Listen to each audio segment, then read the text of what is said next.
Então, eu vou tratar aqui sobre a emendatio libelli e a mutatio libelli.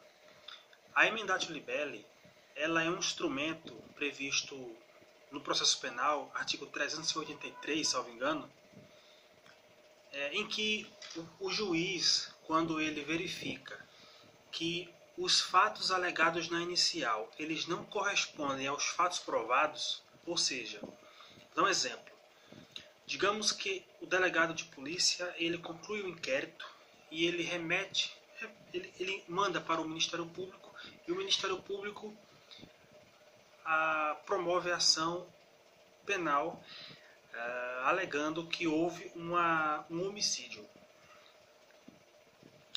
Quando chega na mão do juiz, que ele deve fazer a pronúncia, ele percebe de antemão, no ato de homologar, decretar a pronúncia, ele verifica que o narrado e os fatos narrados na denúncia, no inquérito policial, e as provas juntadas na inicial, elas na verdade não se tratariam de um homicídio, mas o magistrado entende que aquilo seria um latrocínio.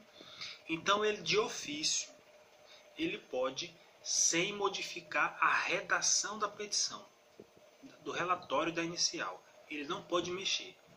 O processo penal proíbe ele mexer quando ele vai fazer emendatio libelli. Então ele só vai modificar a tipicidade jurídica. Ele vai dizer, isso daqui não é homicídio, isso daqui é latrocínio. E ele muda e continua normal. Supondo que ele não consiga identificar no momento que era um latrocínio. Então o prejuízo que pode acontecer é o quê? O latrocínio dele não é um crime que é julgado pelo tribunal do júri. Ele é julgado pelo juiz singularmente, monocraticamente. Acontece que o homicídio normalmente ele não é culposo, porque os homicídios que vão para o júri são os crimes dolosos contra a vida.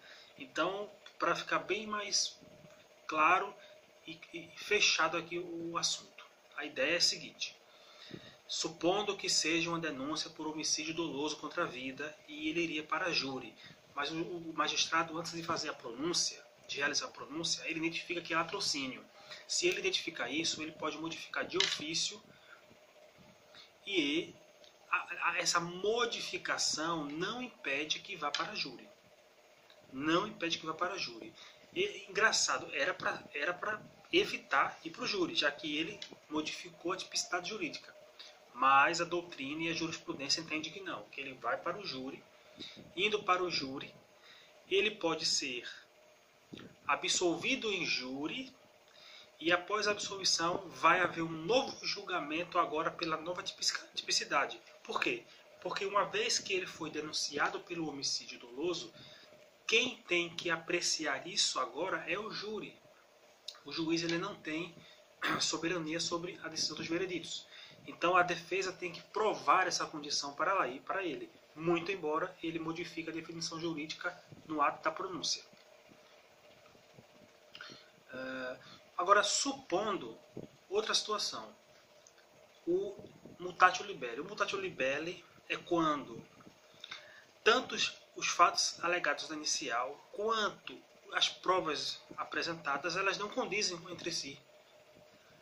Supondo que a narrativa fala que houve, um exemplo, A matou B. Mas no relatório fala que os pertences de B sumiram. Ninguém sabe quem levou. Se foi o autor do crime, se alguém que estava lá passou e levou, ninguém sabe. E a polícia vai e diz assim, isso aqui foi um homicídio. E relata como um homicídio. Fulano A matou cicrano B. E no final, a autoridade policial coloca no inquérito policial que o crime foi de latrocínio.